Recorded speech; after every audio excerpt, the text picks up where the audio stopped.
Martes das Artes que organiza a Academia Galega de Belas Artes todas as semanas. Bueno, pois esta segunda charla de hoxe está dedicada, parece ser, aos torques galaicos da fachada ártabra, non? Que vai a pronunciar Lois Ladra.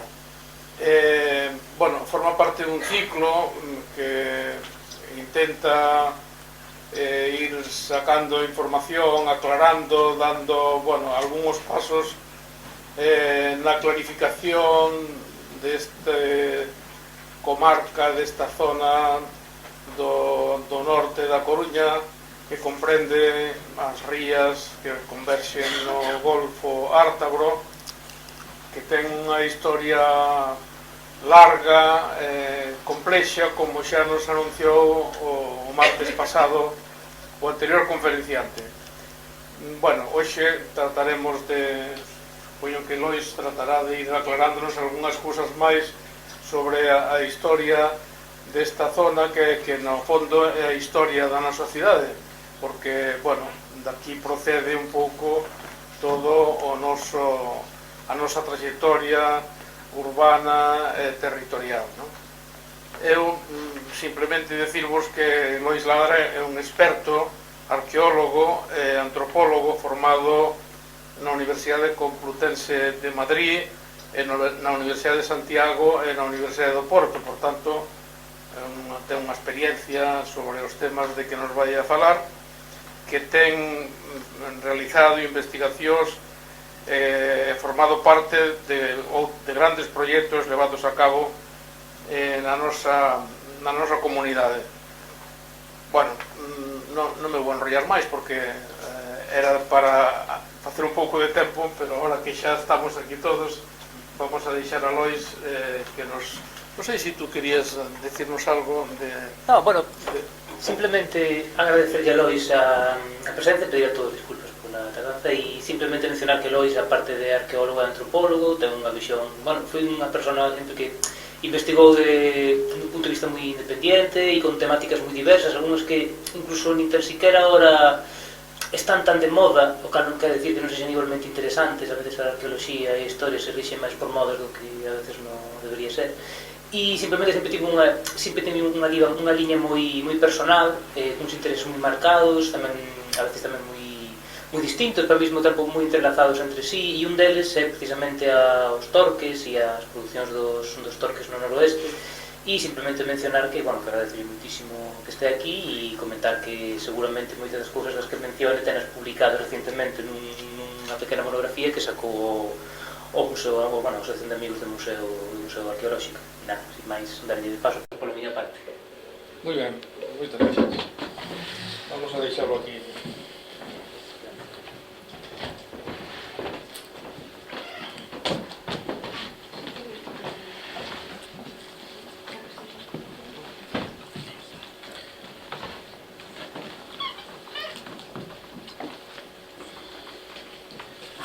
Bueno, boa tarde.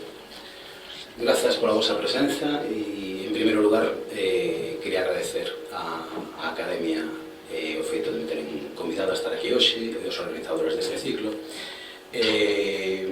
Non hai grandes novedades neste tema. Eu publiquei un pequeno libro hai aproximadamente 3 anos en que fixe unha revisión dos torques ártabros, dos torques en xeral e dos ártabros en particular, especialmente cuestións de contexto.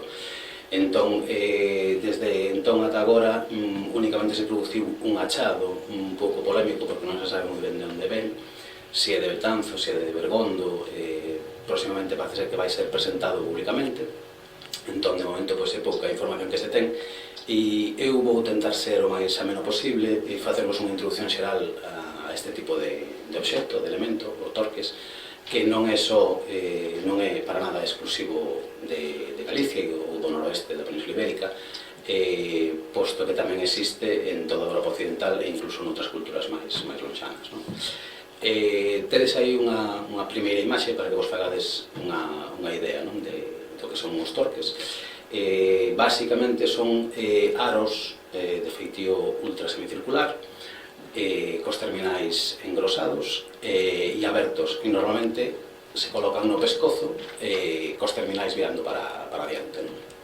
No caso dos torques galaicos, no caso dos torques ibéricos, normalmente teñen unha posición binaria. Se os galaicos son de ouro e abertos para adiante, os ibéricos normalmente son de prata e pechados por atrás, que é unha cousa bastante interesante. Entón, bueno, unha vez que máis ou menos xa tedes a idea do que os torques fanse de materiais moi diferentes, de ouro, de prata, de bronce.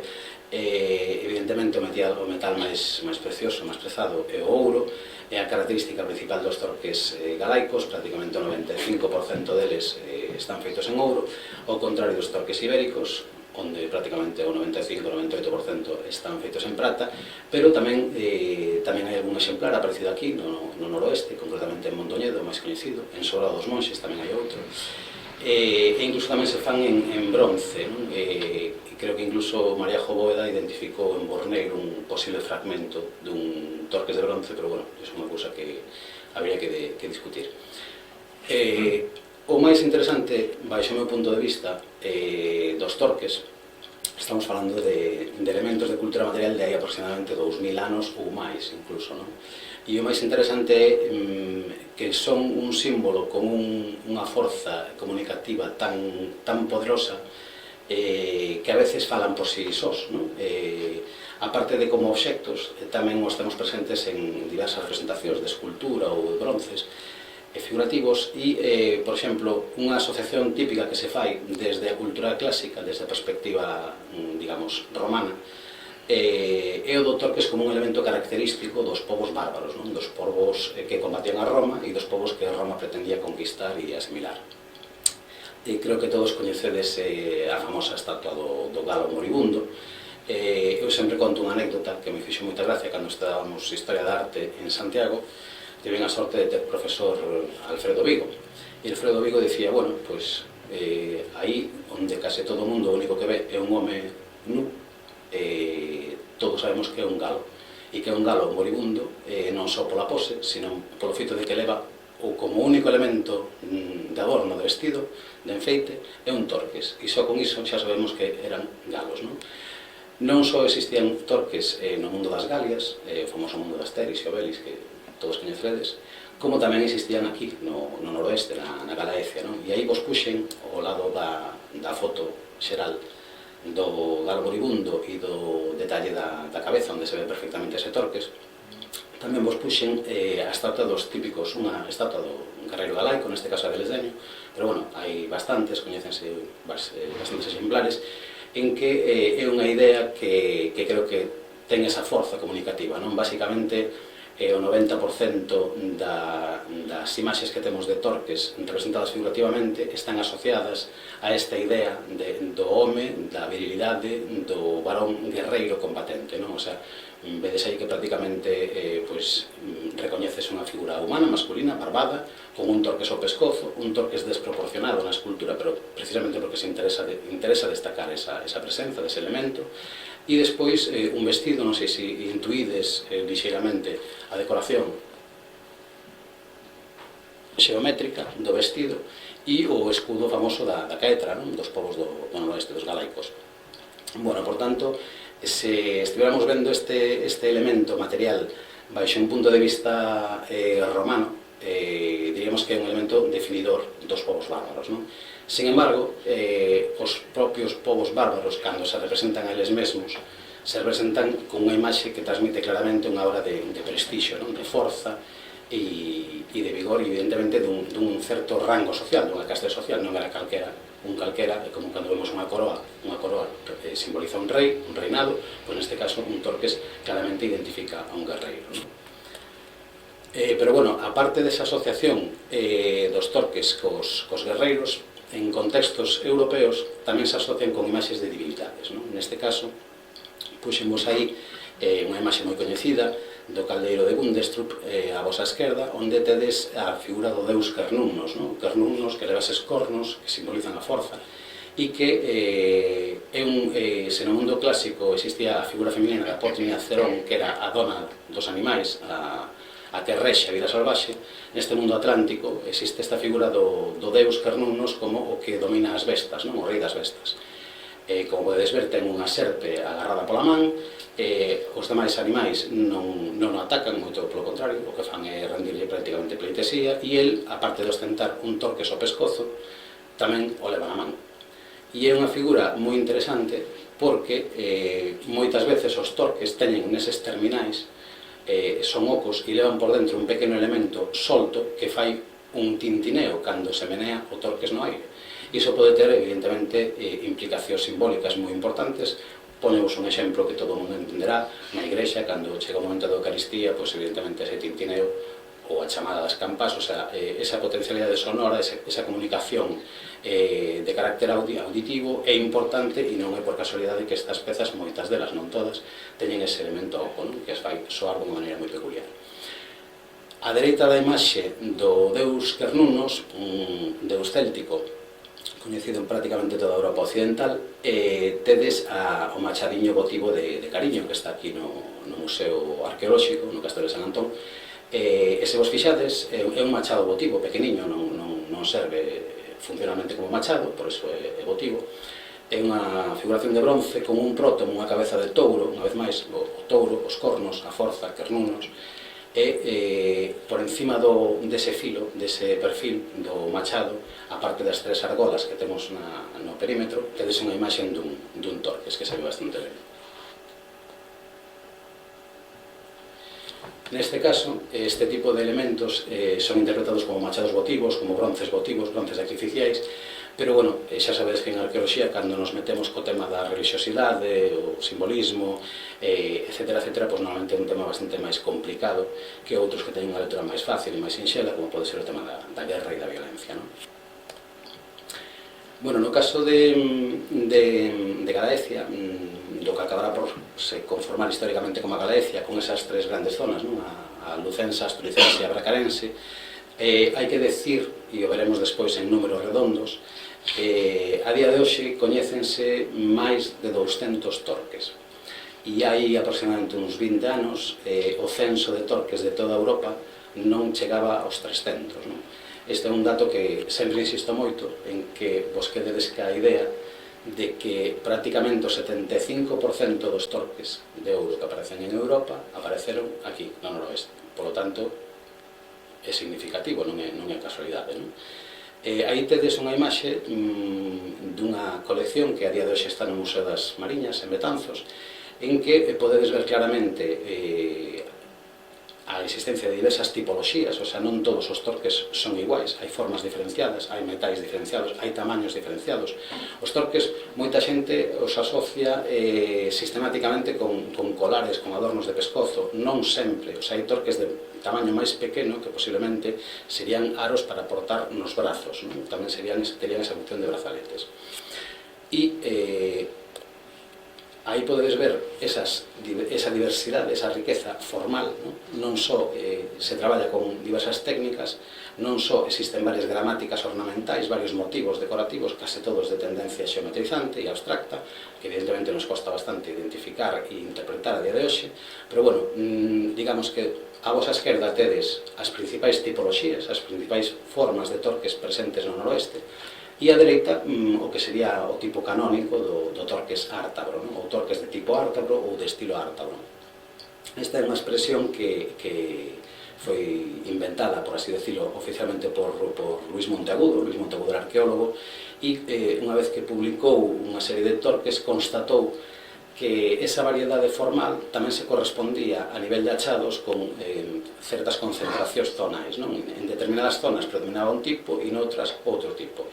Entón, bueno, isto xa o viran os portugueses, Mario Cardozo falaba dos torques flavienses da rexión de Chaves, e el decidiu que, bueno, como a distribución xeográfica aproximada destas pezas, destes achados, era o noroeste do noroeste, o sea, a zona ártabra, pois decidiu bautizarlos como torques de tipo ártabro.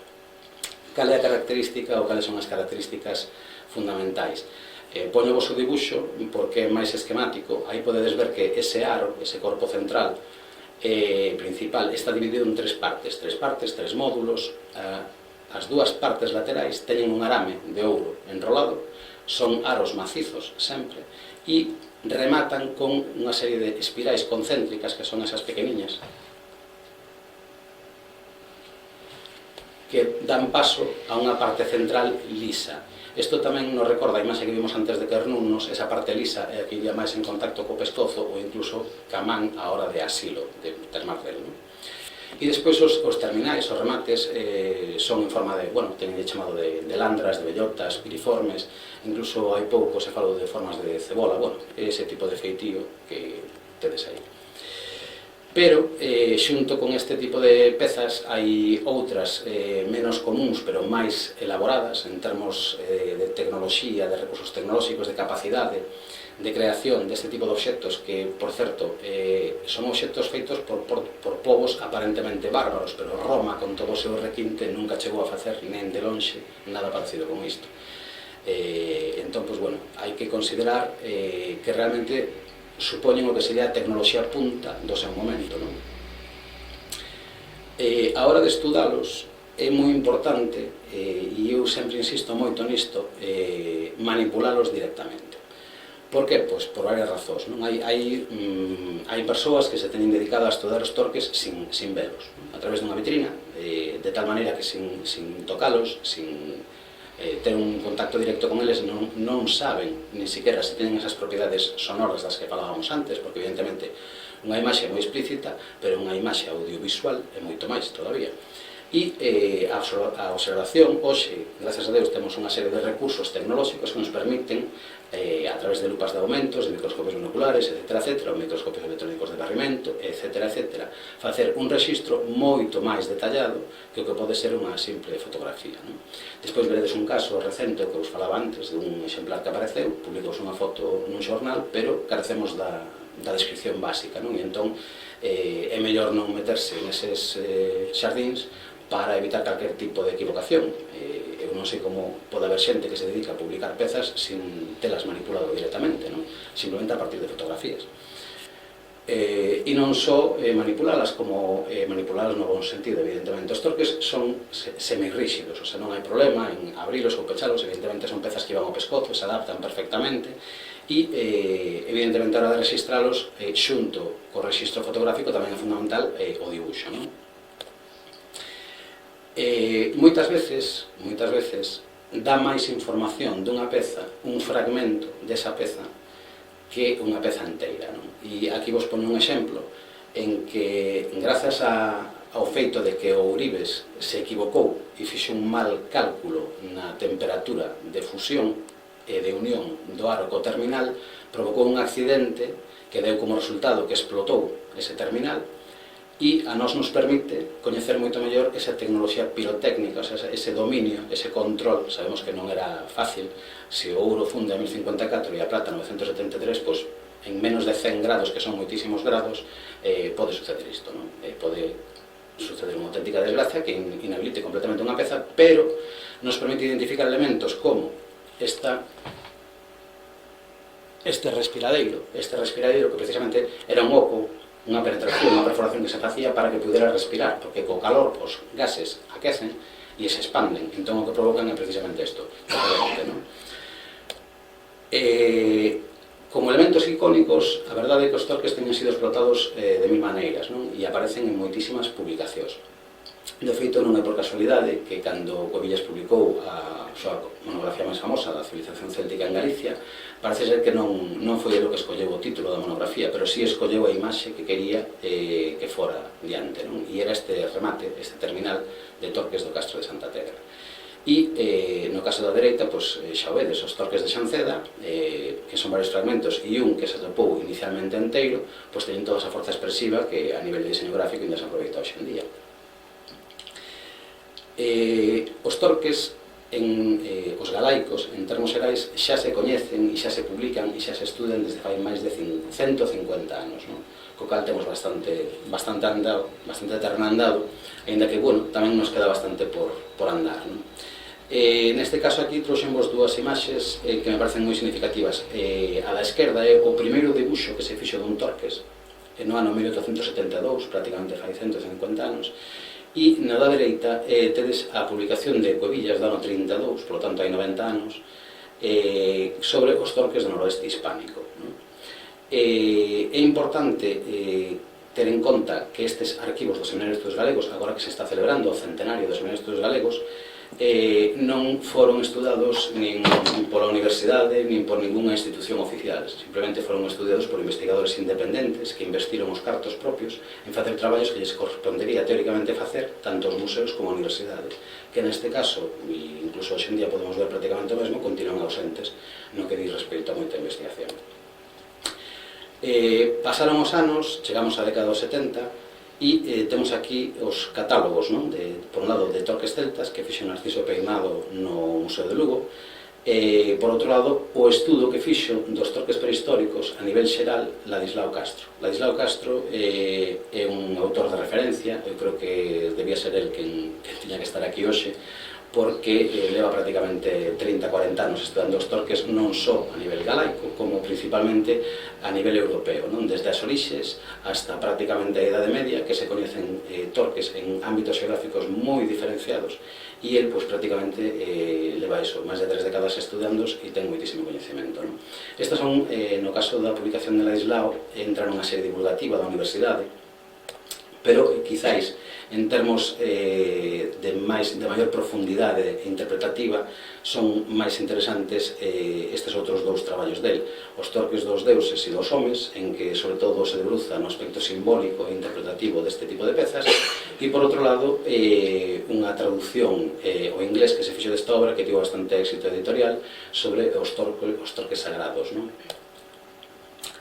Máis recentemente, aquí sí que temos puntos de inflexión, o Museo Arqueolóxico Nacional de Madrid decidiu facer unha exposición monográfica sobre os torques 30 anos despois de ter adquirido 2 lotes de 15 pezas que permaneceron inéditos máis de 25 anos. Non foi por casualidade e, de feito, eses torques teñen unha orixe galaica, pero acabaron en museos de fora de Galicia, como pode ser o caso do Museo Arqueolóxico Nacional de Madrid, como tamén sucede con exemplares que están no Museo Británico ou en Lisboa ou en outros museos de diverso tipo. E que tal vez unha das obras fundamentais a nivel europeo é a imaxe que vos poño á dereita, que é dunha investigadora francesa que realizou o inventario de torques coñecidos en toda Europa, que nos ve moi ben para despois saber valorizar exactamente cal é a porcentaxe e a representatividade dos torques galaicos no ámbito europeo. Máis recentemente eu fixen unha pequena revisión, un pequeno contributo centrado exclusivamente nos torques ártabros, que son os máis representativos e os máis numerosos dentro dos torques galaicos. E agora, ainda que sexa un pouco pesado, vou vos ler unha serie de citas para que vexades como un mesmo elemento arqueolóxico tivo interpretacións moi diferentes e incluso contradictorias, non? Ao longo dos últimos 100 anos.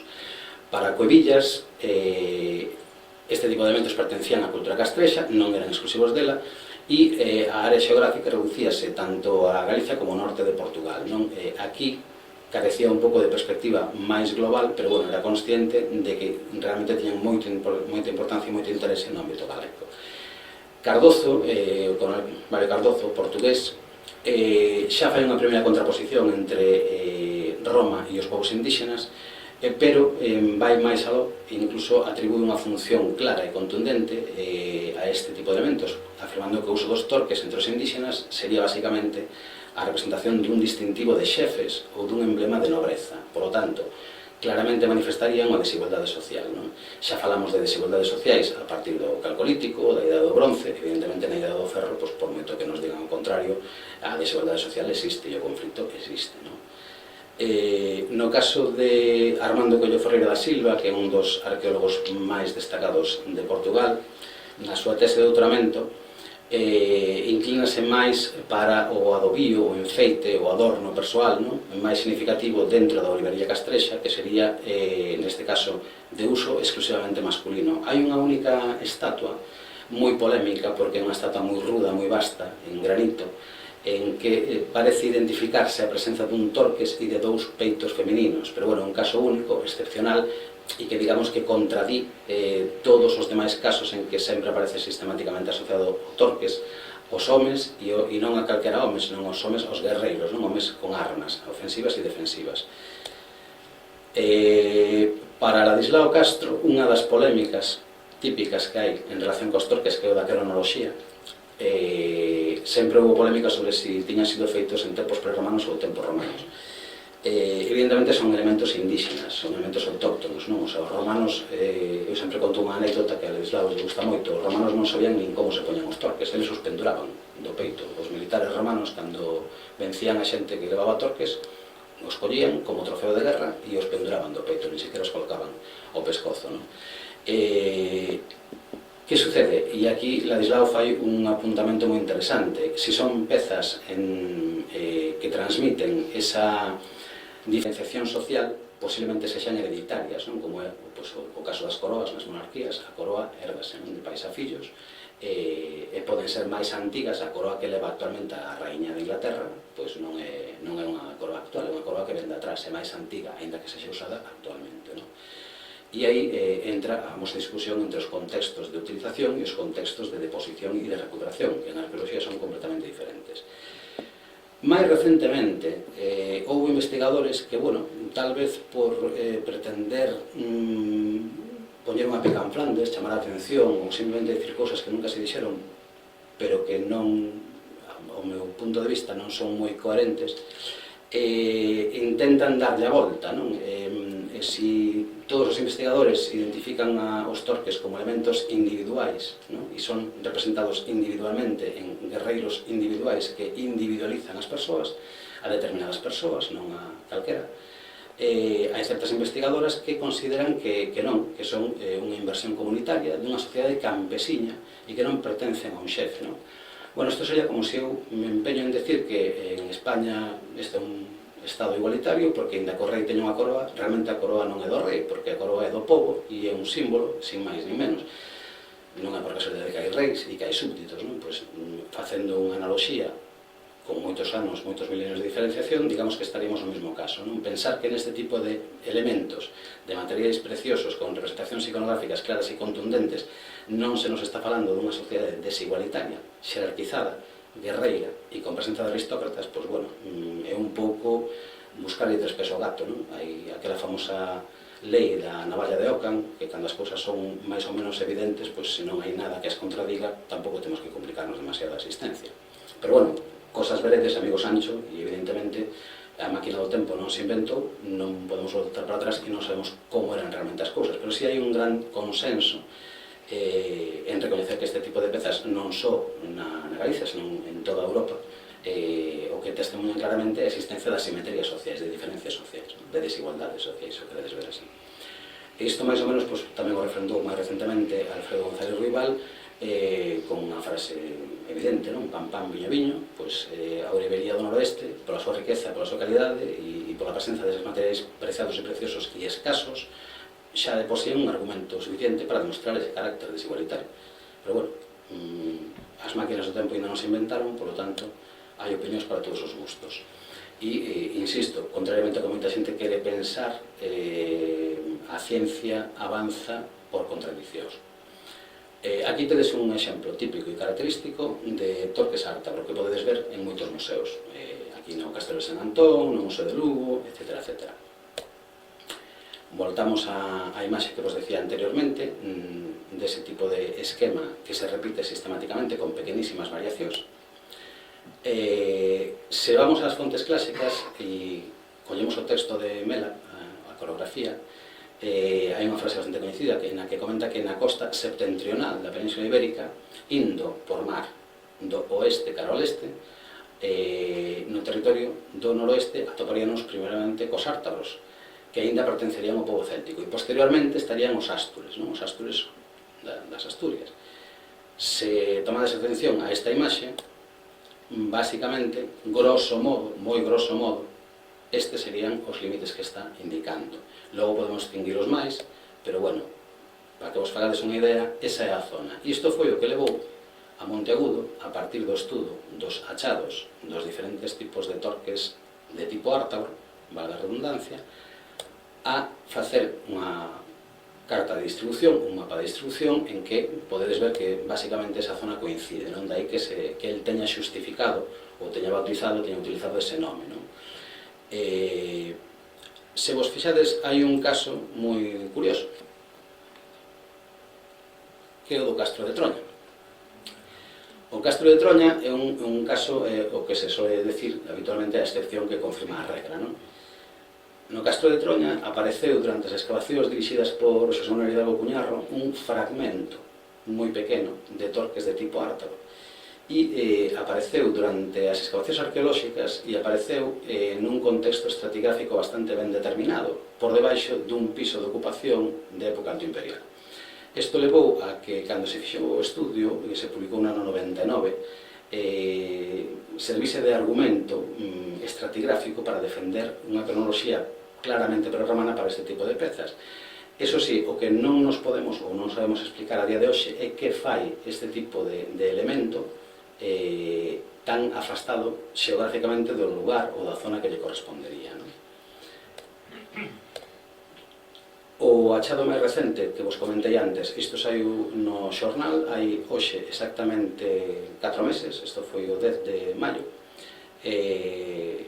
Se Cunqueiro estivera vivo, pois se alegraría moito, porque ele sempre falaba destes tesouros novos e vellos e este tipo de achados, non? O ouro dos mouros, que son frecuentes, se siguen producindo desde hai prácticamente 200 anos, cada certo tempo, cada vez que hai remocións de terras en determinados sitios, pois aparecen determinadas pezas.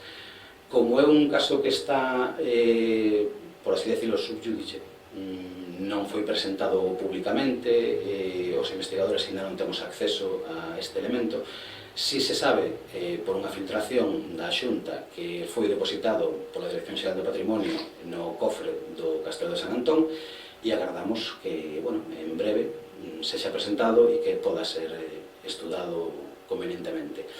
Eu personalmente penso que cando aparecen este tipo de achados o que se debe facer é un pouco o que acaba de acontecer en Asturias, onde apareceron dous.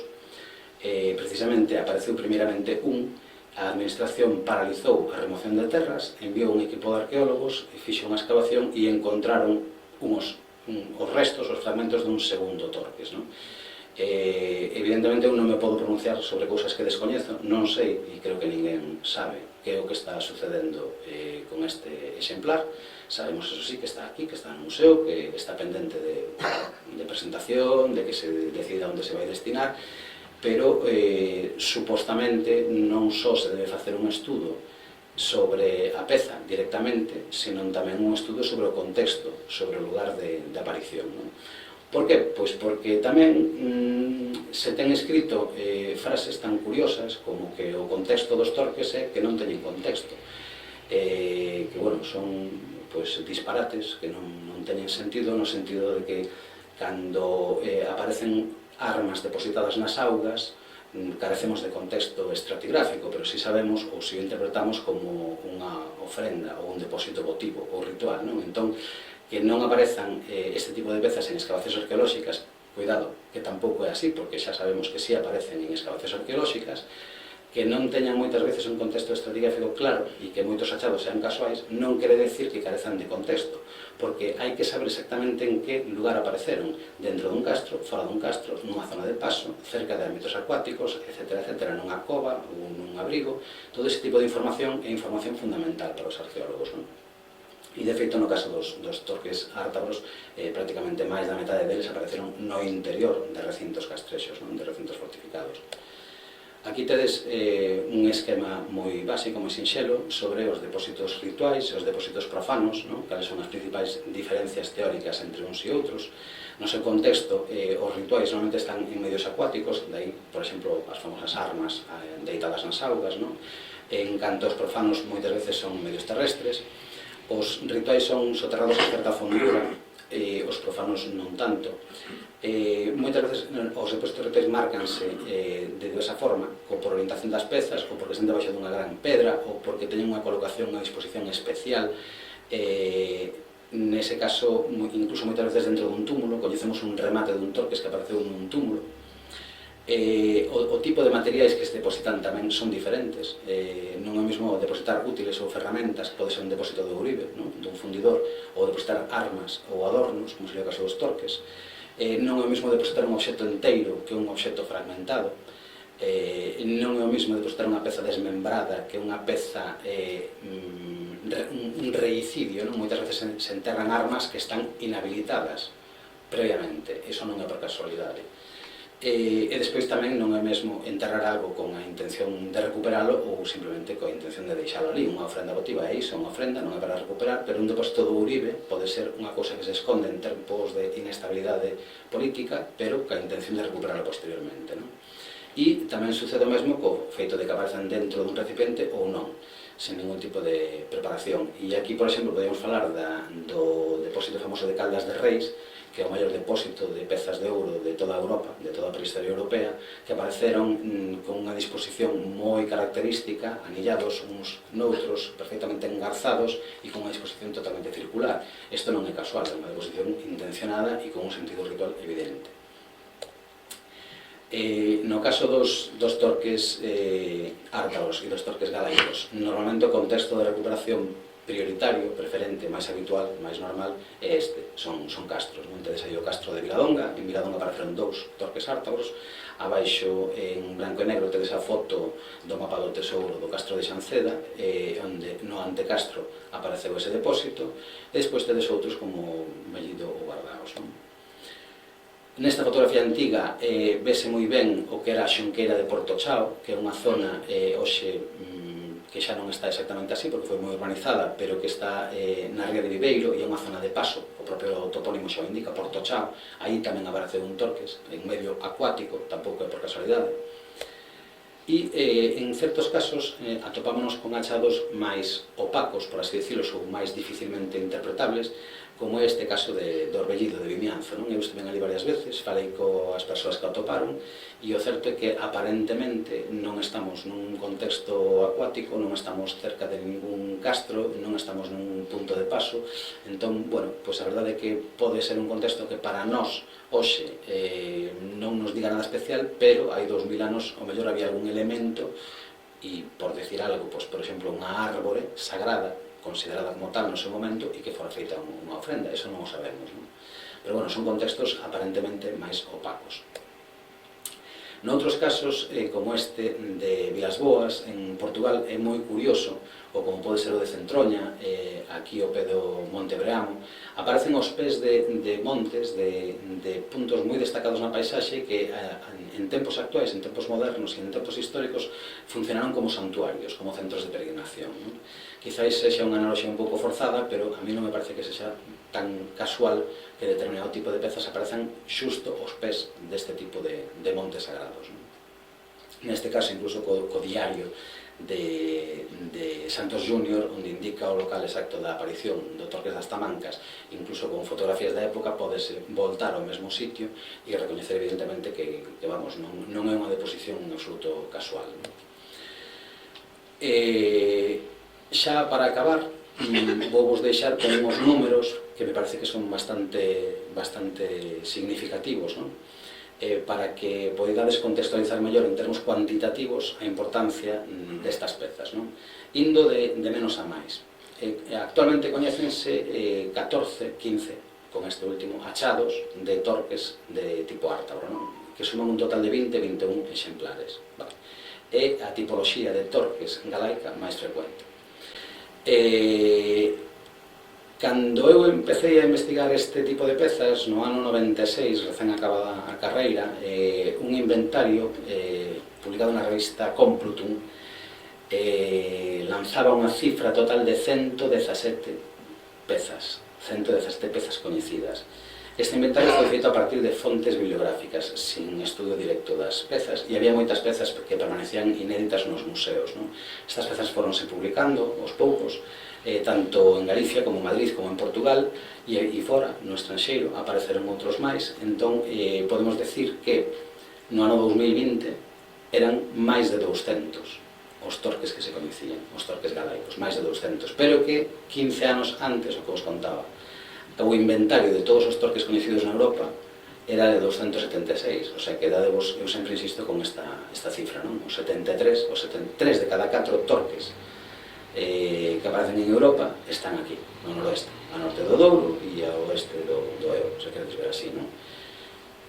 E nada máis, quedadevos con esta idea, espero que a lógica iconográfica e material está aí, espero que que sexa fácil de entender esta mensaxe, non? De non sabemos exactamente que eran os torques ou que foron, evidentemente poden non ter tido un único significado, poden ter tido varias funcións, poden ter evolucionado ao longo do tempo, pero o que sí temos claro no caso galego é que estas pezas aparecen asociadas funcionalmente á estatuaria bélica, non? Con estas imaxes de guerreiros galaicos.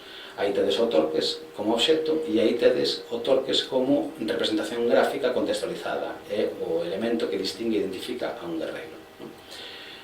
Non me quero despedir sen deixarvos unha dúbida no aire, porque eu estou totalmente en contra da xente que pontifica como verdades absolutas as hipótesis de traballo dos arqueólogos e todo é relativo.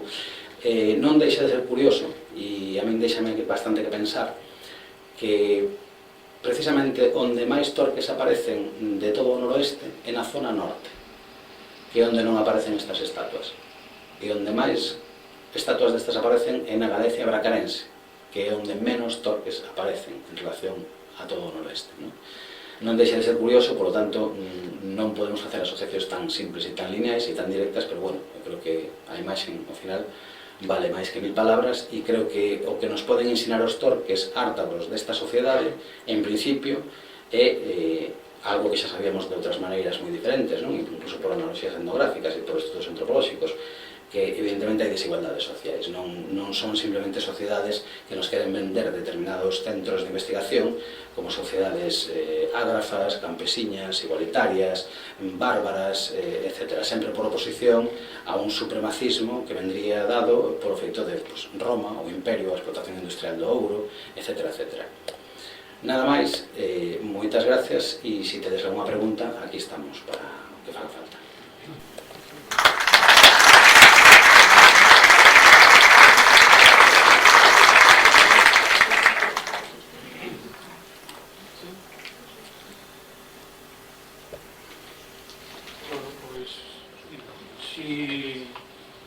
Parece ser que o conferenciante prestaríase a un coloquio, non?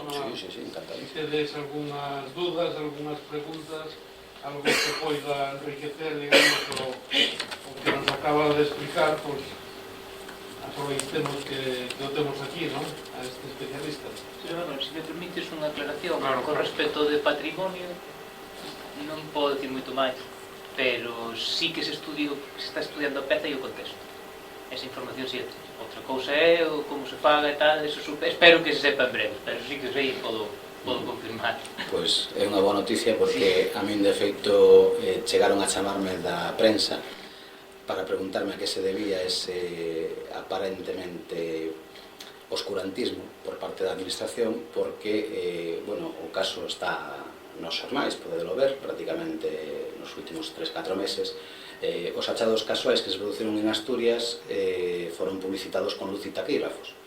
Neste caso aquí, digamos que os especialistas, entre os quais me incluo, non temos nin idea de que é o que está sucedendo, non?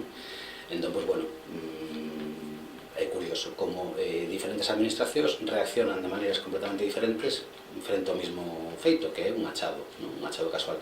Si podo decir, por experiencia, que cando se produciu o achado casual dos torques de San Fils de Raimóndez en Sarria, en Lugo, non se fixo ningún tipo de estudio por parte da administración, non se fixo ningún tipo de intervención, non se fixo ningún tipo de sondaxe, de cata. O que sí se fixo foi unha exposición temporal no Museo do Castro de Viladonga para publicitar o feito de que un cidadán honorable, por así decirlo, encontrou unha peza e decidiu comunicalo ás autoridades, non? E a lei di que teñen, evidentemente, a persoa que comunica un achado ten dereito a unha recompensa, non? O ese achado ten que ser peritado por uns expertos e despois recibirá unha recompensa. Isto porque é importante? Porque ao longo da historia sabemos de moitísimos casos en que apareceron pezas que simplemente se fundiron e se venderon ao peso, non? E o que se pretendía, entendo que por parte da administración, facendo este tipo de exposición, era concienciar a sociedade sobre a necesidade e a existencia dunha lei que fomenta este tipo de donacións. Pero, nese caso concreto, non se fixo ningún estudo, e digo porque quen o fixo eu, gratis et amore, e vamos, a administración ni estaba ni se la esperaba, para variar. Pero, bueno, neste caso esperemos que cambien as cousas, e xa que temos un exemplo aquí ao lado dos nosos primos hermanos asturianos, que si fan as cousas parece ser que de unha maneira bastante máis áxil e competente, pois todo o que sexa bon, benvido sexa.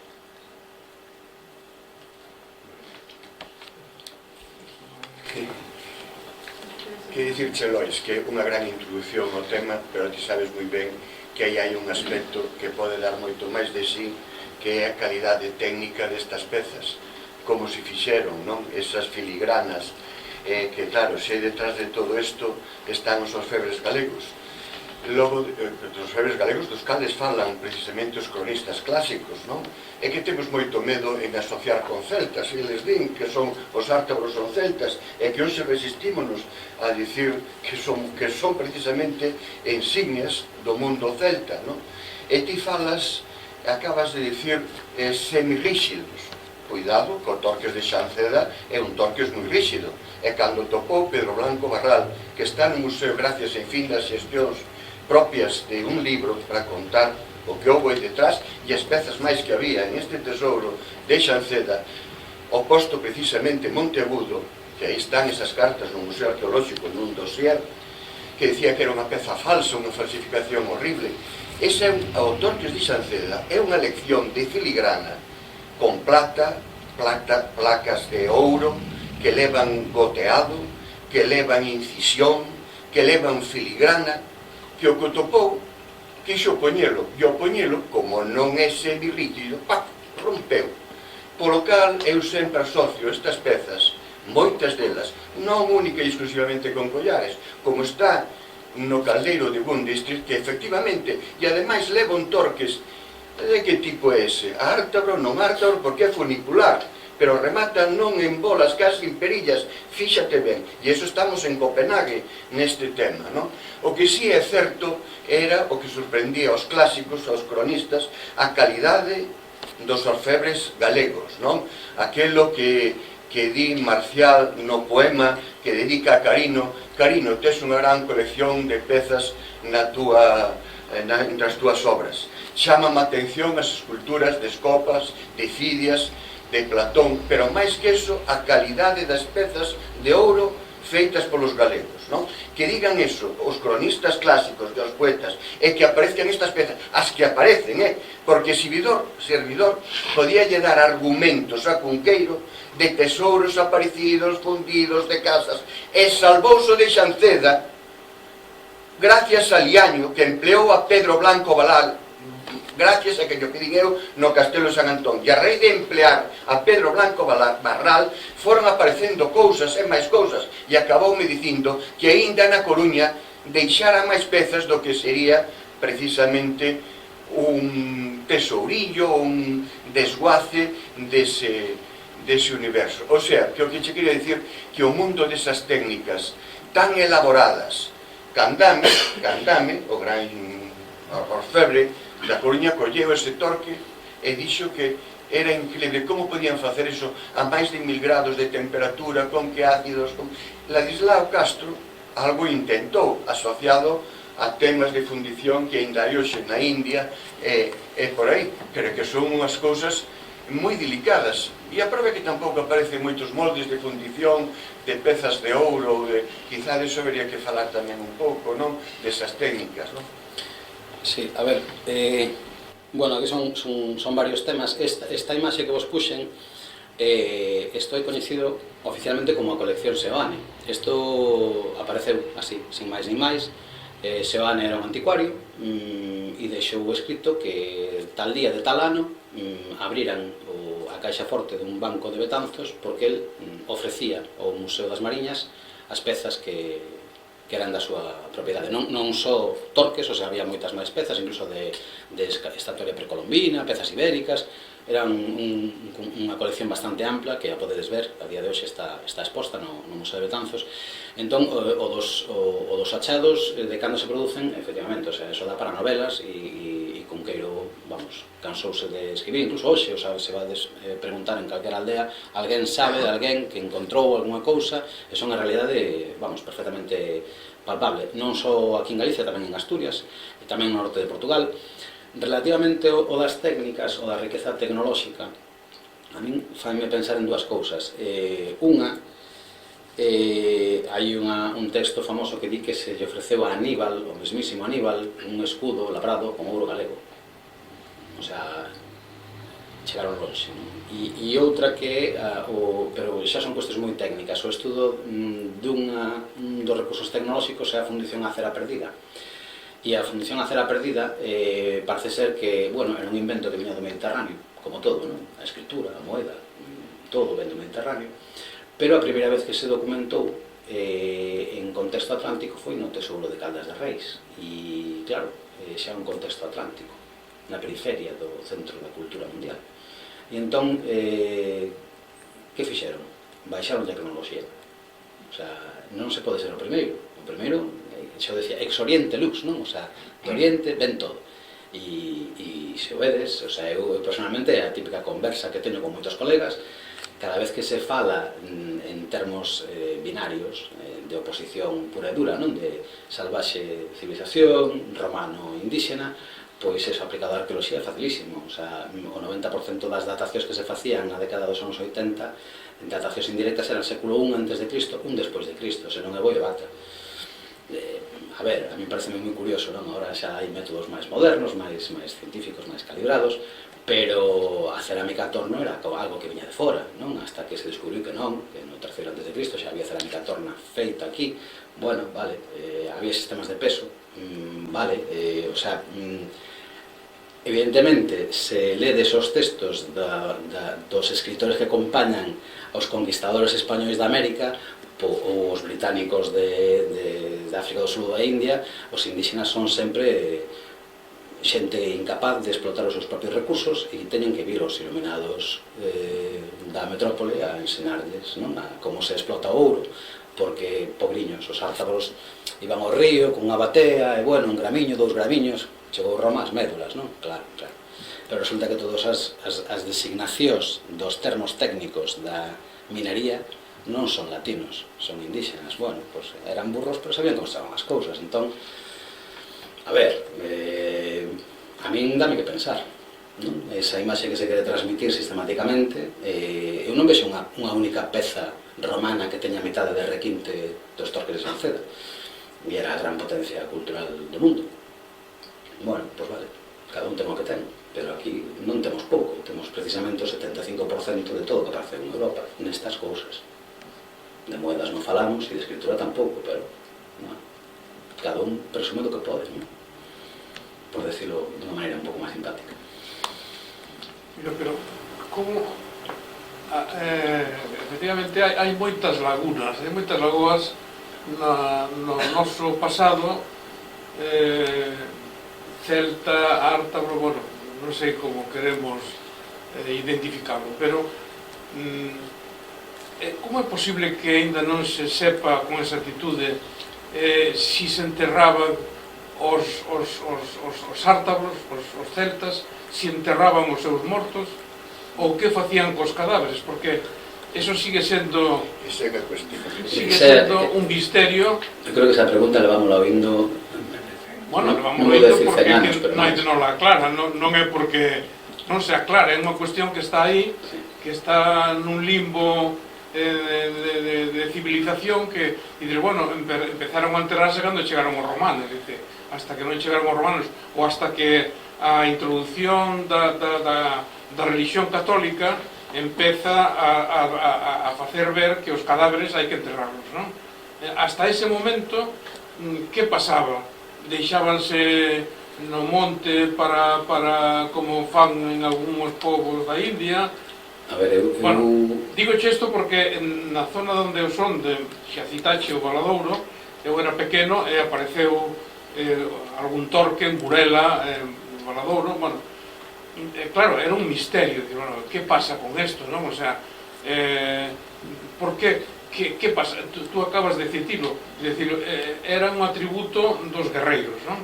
Que pasa? Que solo está documentado a presencia de guerreiros, digamos, na zona ártabra. Que pasa co resto de Galicia? O sea, o proceso vamos a decir, de colonización ou de conquista de Roma nesta zona, que é un proceso moi de conquista militar, é un proceso de asimilación, etc. Hai moitas incógnitas, digamos, que respecto a eso, ou al menos non se explica, o sea, porque claro, a arqueoloxía non nos explica todo. Por eso damos traballo. A ver, hai anos, eu entrei nos anos 90 na facultade en Santiago, non? E foi unha experiencia moi traumática. Moi traumática porque o meu era vocacional e eu cando cheguei ali aínda se contaban aquelas cousas da época de Carlos Alonso del Real, de os da prehistoria enterrábanse pero non vivían porque non había poboados, os da Idade do Bronce facían garabatos petrolíferos nas pedras e os do ferro vivían pero non morrían porque non coñecíamos enterramentos, non? Eu, despois de 3 anos, como os chinos, acabei por emigrar e fun a Madrid, visto o panorama, non? Entón, a ver, a veces ou non sabemos facer ben as preguntas que pode suceder, ou a veces a realidade é moi teimosa, non? Entón, eu, por exemplo, cando estudaba no Porto, teve a sorte de coñecer a Armando Coello Ferreira da Silva, emperrado en que ele encontrar enterramentos en ámbito doméstico nun dos castros. E aquí chegou a publicar o cementerio do Castro de Meirás, moi polémico. Aquí aparecen armas, depósitos, motivos nas augas, entón, a ver, hai unha ampla panoplia de posibilidades, non? E as cousas non son brancas ou negras, non? Hai moitos matices. Evidentemente é peculiar, é curioso, un caso que se comenta a nivel europeo, non? Que pasa con esta xente, pero tamén me lembro de que nos anos 90 os túmulos eran todos neolíticos, punto. E despois escaváronse máis túmulos e xa, bueno, neolíticos e calcolíticos, e do bronce, incluso do ferro inicial, a ver, o sea, a medida que avanza a investigación, acabamos respostas a certas preguntas, outras non, están enquistadas. Hai 40 anos non se coñecía arte rupestre paralítico a ar libre, e aí temos Cosco, a Patrimonio da Humanidade, non? O sea, e non se coñecía, e levábamos 100 e pico anos falando de Altamira e das cubas, das covas e das pinturas, non? Entón, non se coñecía arte rupestre a ar libre, por que? Paleolítico, porque non se buscaba. E no momento que se buscou, apareceu. O tema dos enterramentos é moi complexo, e eu evidentemente non teño ni idea, o sea, a verdade por diante, pero bueno, hai bibliografía, hai traballos publicados. Iñaki no congreso do ano 99 en Guimarães fixe unha actualización contextualizando o problema dos enterramentos no noroeste que as culturas da Europa occidental. Entón, bueno, fai unha analítica moi interesante porque che di, bueno, pues en esta zona facían así, en esta facían así, en esta facían así. E aquí como facían? Pois hai un baleiro, hai un non se sabe, pero tamén hai propostas, o sea, existen. Ao mellor había que revisar esa idea da necrópole do Castro de Meirás, pois que se volva a escavar o Castro de Meirás, porque no seu día foi publicada como necrópole. Está derruído. Bueno, pois mírate, non hai que facer ya, buscar outro sitio, non? Armando Coello escavou en Portugal e encontrou debaixo do pavimento.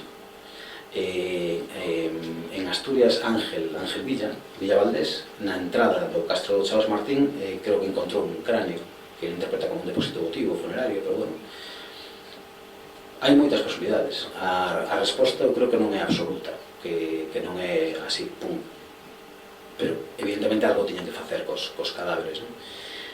Relativamente aos guerreiros, o mellor non me expliquei ben. As estatuas de guerreiros aparecen máis na zona sur e tamén aparecen torques, pero en menor proporción, non? Entón é curioso que onde aparecen esas representacións de torques haxa menos torques e onde hai máis torques non aparecen ese tipo de representacións, vale? Hai unha liña de traballo moi interesante que seguramente Lois Armada cando veña vos falará, que é a dos bronces sacrificiais. Hai un certo tipo de pezas de bronce funcionalmente, mecánicamente inútiles, non sirven, son como estes machados que non cortan, pero que son machados, teñen o aspecto de machados, con imaxes de procesións, do que parecen ser procesións rituais, en que tamén aparecen os torques. Pero claro, aí é moi complicado interpretar ese ritual, non? A mí os temas da religión e das crenzas, e eu digo porque tamén me formei como antropólogo, é moi difícil de coller pola man. Os arqueólogos somos Santo Tomás, non é nomás, non? O sea, se non o vexo non o creo. O tema do celtismo é moi polémico e seguirá sendo polémico, pero a ver, a veces eu creo que hai unha perrencha, por así decirlo, de xente que ten discursos blanco-negro, ou sí ou non, e a veces, se sabemos ler entre liñas, os propios autores clásicos nos din estes sí son celtas, estes non. O sea, pois a mellor non eran todos celtas, non era todos sí ou todo non, algúns sí e outros non. O sea, hai xente que se enterra, hai unha lápida en o Museo de Lugo da a pana céltica supertamánica, o sea, vamos a ver, se alguén se enterra dicindo que é celta, pois vas a dicir ti que non é. Galaico e céltico. Claro, dices... Tamarico. A ver, hai cousas que non se poden negar, o sea, a realidade é teimosa, e hai outras que descoñecemos, vale, aí temos cancha, pero... precisamente eu creo que é unha cousa bonita que ten a arqueoloxía, que muda, cambia, evoluciona. O sea, ti lees un texto de hai 40 anos o que vos fixen eu antes, non? O sea, e ves que hai cousas que sí, que se manteñen porque seguimos vendo o mismo, non hai novidade, e hai outras que dices, ui, pues mira, antes non podíamos pensar isto porque carecíamos de evidencias, agora con estos sistemas de traballo de teledetección por vía satélite e LIDAR e todo isto, están aparecendo xacementos que non se coñecían, pero que non se coñecían e que vas ao campo e prácticamente non os ves.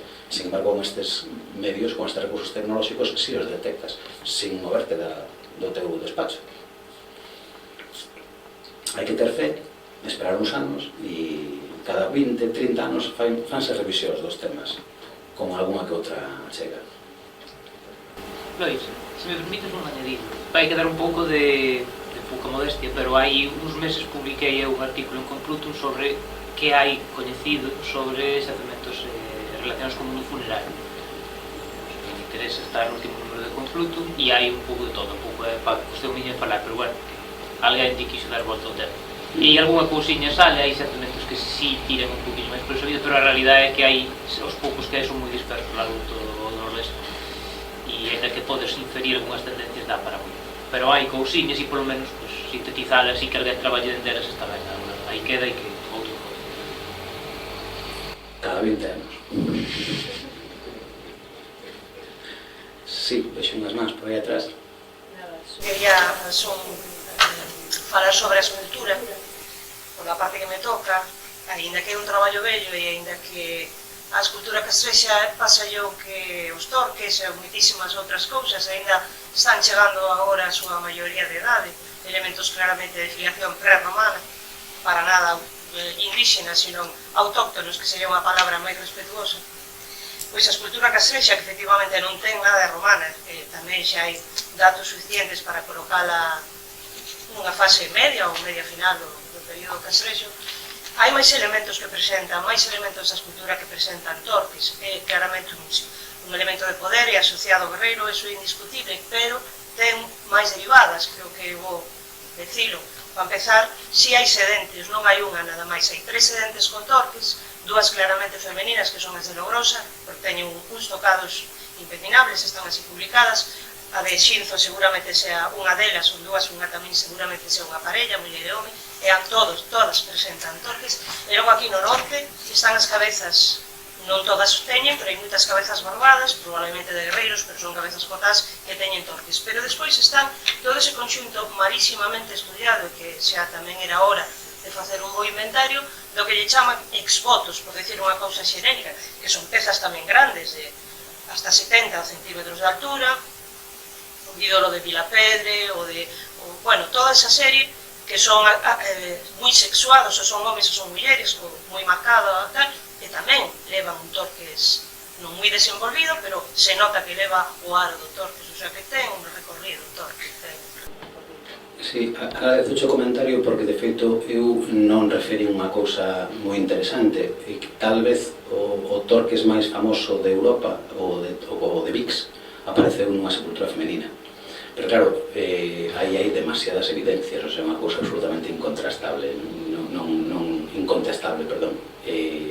desde os restos físicos do individuo, hasta todo a parafernalia, todo o enxoval, claramente femenino, non? Entón, é unha situación que confirma que posiblemente eso podría ter sucedido, pero nese ámbito sí que o sabemos, non? Eu, a ver, son partidario de falar do que sí se sabe e despois hipotetizar o que podría ser, pero sempre aferrándonos a indicios suficientemente recoñecidos. Agora que falábamos do Congreso de Guimarães, María José Bóveda presentou ali esa estatua femenina, ou aparentemente femenina, porque era un granito destes de dente de cabalo moi vasto, moi bruto, que parecía ter dous prótomos no peito, interpretado como peitos femeninos, e algo no pescozo interpretado como un posible Torques. A ver, as cousas cando hai que colleras con pinzas, coñese con pinzas. Se logo empezan a aparecer máis evidencias, o sea, grano nace granero, pero ayuda ao compañero, por suposto, non está ben pensalo. O que pasa que, eu insisto, o poder visual desas imaxes dos guerreiros galaicos, vamos, a mí pareceme abrumador e incontestable, non? O sea, aí ninguén dubida que hai escudos, que hai puñais, que hai armas, o sea, que son unhas imaxes. A mí facía moita gracia a expresión de que eran os xefes vestidos co traxe folclórico, non digo, pero eu non sei, a veces, de verdad, que se utilizan expresións, eu creo que bastante denigrantes, non? Evidentemente non estamos diante de estatuas de Fidias, pero bueno, nesas recensións, neses relatorios, aparecen pezas metálicas que están a ese nivel de calidad artística, non? Ora, evidentemente, do que se pode falar con un fundamento, eu, desde logo, que mentras non haxa probas en contra, a favor. Pero bueno, seguirán aparecendo. Un dos sedentes que apareceu, creo que era en Braga, por a zona de Braga, apareceu con indicación sexual explícita masculina. Eso non recordar exactamente cal era, pero bueno, houve moitos anos esa discusión e este, pues, con perdón da expresión, tiña un carallo que se vía perfectamente. Entón, son cousas que nese caso non se discuten porque son evidentes, non? Outras xa son máis debatidas. Sí. Eu, bueno, con respecto aos inventarios que non me aches, con respecto aos inventarios que hai de Torques, eu botei en falta un, que é o de Nuria Regoredo, que a súa tese de doutoramento é sobre os Torques, precisamente. Sí, e a tese de Nuria Regoredo, que creo lembrar que é do ano 2000, sí. creo que permanece inédita e nun caixón. Sí, está inédita. E digoche máis, bueno, que eso daría para falar. Eu non teño un bon concepto da universidade e pasei por 5. O sea, que non é, o sea, son un recalcitrante, non? E digocho porque se falamos desa tese de doutoramento, podemos falar das tesinas de Mariajo, das tesinas, a de Aurelia saiu, pois bueno, de casualidade, pero Raquel Casal, no seu día, dirixiu tesinas de inventario das 4 provincias dos museos provinciais, igual que dirixiu a tese de Nuria. Bueno, pues, hoxe, actualmente, hai repositorios, temos acceso a través de PDFs ao que está saindo, non? Pero cousas máis antigas non. Hai 40 ou 50 anos había estas series da universidade, creo que eran, non mellor me podes ajudar ti, en Valladolid ou en Salamanca, que salían moitas tesinas galegas de arqueoloxía. Non me acordo de estudio arqueológica ou algo así, que eran varios volumes e casi todos eran tesinas, pero saían, o sea, tiñan circulación. Aquí non, pero bueno, eu polo menos da Universidade Galega que me tocou vivir nos anos 90, vamos, non sei como decirlo, pero en termos de publicacións, estudos, había catedráticos que se xubilaban sen ter publicado unha monografía en toda a vida. Cuidado, hoxe estamos caendo no contrario. Hai rapaces de 30 anos con 50 artigos.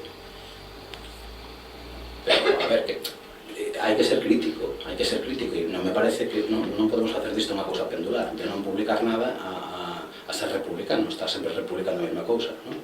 Traducida a 20 idiomas. Agora, que hai que mencionar ese tipo de traballos? Hasta certo punto, sí, porque se non tes acceso a eles, é como o do raposa e as uvas, non? Están aí, pero se non as podes coller. En Madrid, na Complutense, tamén se fixeron tesinas e teses, e ali están. E despois temos a administración, non? O sea, eu, polo menos, as series de publicacións arqueolóxicas desta comunidade autónoma, vamos, a min son arrepiantes. O sea, a cantidad de excavacións que se fixeron aquí e de estudos que se fixeron que están inéditos.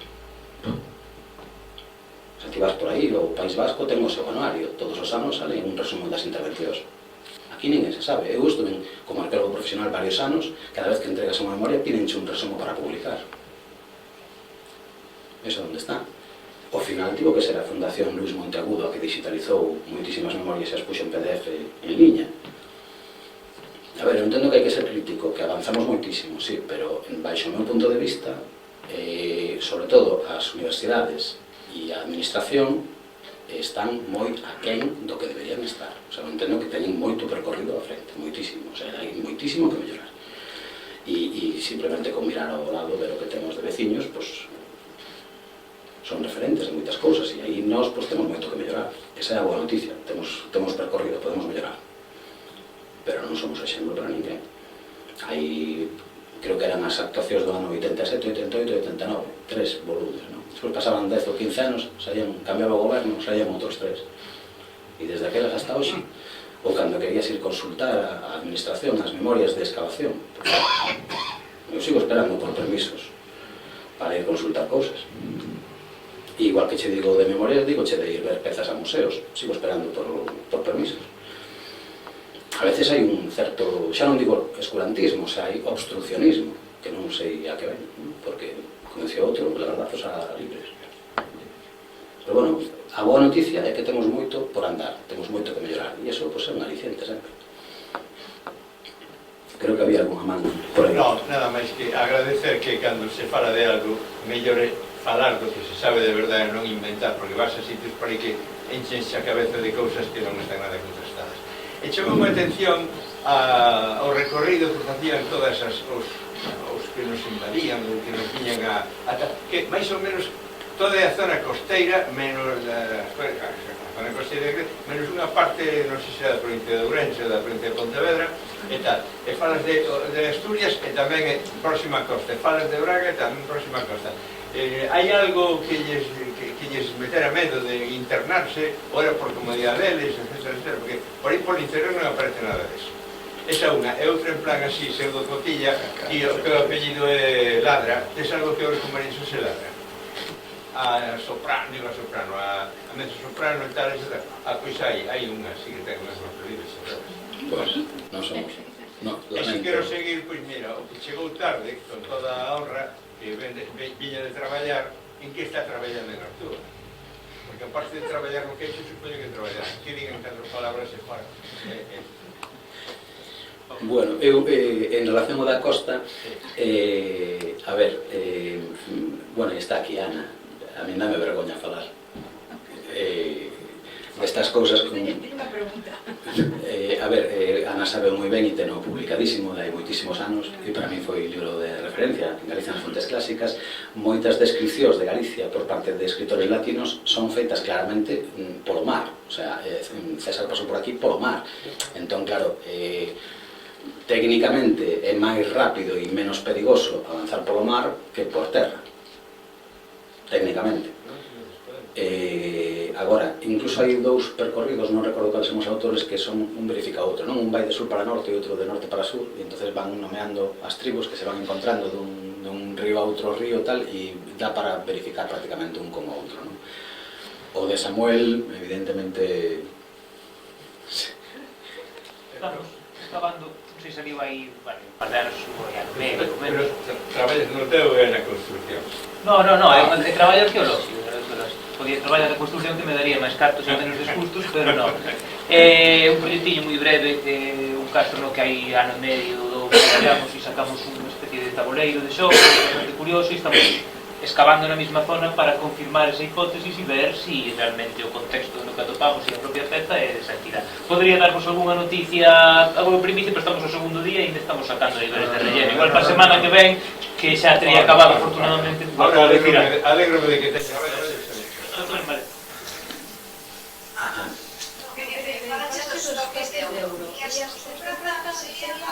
As mismas características sociais ou habería que matizar para os torques de prata?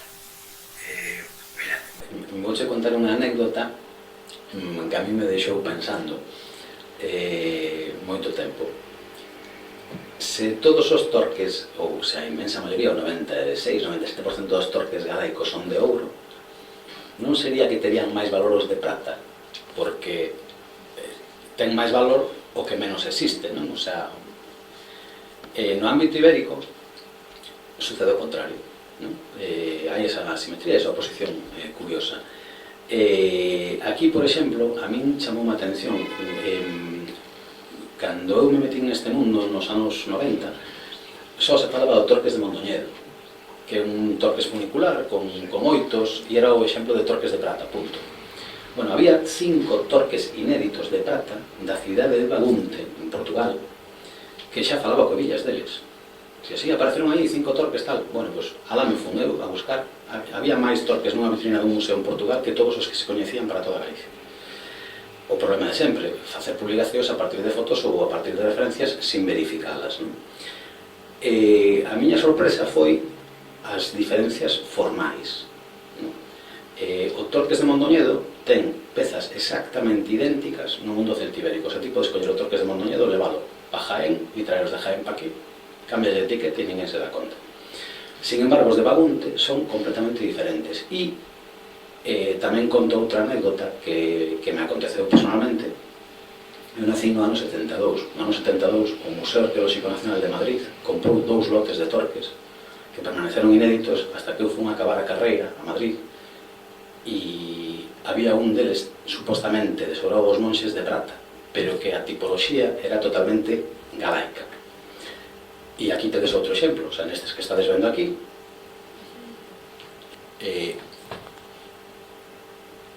ese é de prata. Entón, que pasa? A visión que tiñamos inicialmente era os tipos galaicos son todos de ouro e son diferentes, os tipos celtibéricos son todos de prata e son diferentes. Por que? Porque o noso referente era o Torques de Mondoñedo. Por que? Porque non se estudaran todos os torques de prata que había inéditos en museos e que estaban espallados por aí. Entón, a día de hoxe, cambiou bastante a visión. Que sucede? Que en total eu creo lembrar que hai como 8 ou 9 torques de prata sobre unha cantidad de 200, son pouco significativos, pero moi diversos en cuestións de tipoloxía, non? Entón, incluso nestes lotes de Madrid, do Museo Arqueolóxico Nacional, hai un torques exactamente igual ao de Mondoñedo, pero en ouro. E entón, bueno, eso levou a pensar a algúns autores a pensar que as formas viñeron de fora, pero foron aceptadas localmente e reproducidas con materiais locais, por así decirlo, non? O sea, dá moito xogo, pero isto é como un puzzle. Cantas máis pezas xuntes, máis fácil será que vexas a imaxe final, non?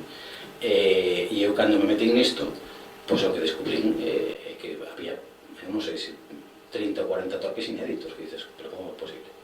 Que son pezas rechamantes, que sempre están nas vitrinas, que son os tesouros, non? Incluso se falaba da Sala dos Tesouros no Museo de Lugo, no Museo da Coruña. Incluso moitas veces hai pezas que están nos cofres, nas caixas fortes, esperando a que enfríen e logo se poñeran en vitrina. Pero se non facemos un inventario, un catálogo actualizado, dificilmente podremos analizar con criterio todo o que temos. Eu non entendo por que se fixeron estudios sobre o ouro dos galos, o ouro dos iberos, o ouro de, eu que sei, de todos os povos que te podes imaginar, e ainda non se fixe un libro, unha exposición sobre o ouro dos galaicos. É que non o entendo. Non hai interese político. Bueno, pois seguimos facendo exposicións destas. Realizar o tempo 1, 2, 3, 4. Unhas pezas, cambiámolas dun museo para outro, e cada certo tempo facemos unha exposición cos mesmos catálogos en unhas pezas, o que cambia o diseño gráfico, pero non sei. Bueno, pois non hai máis preguntas. Moitas gracias polo eso. E bueno, pensade que todavía nos quedan 2 charlas máis sobre estes temas, os que estades interesados, estade atentos, ainda que claro, a veces non sale anunciado na prensa, pero bueno, iremos facendo o que poida para dar a coñecer as nosas conferencias. Moitas gracias. Moi boas tardes.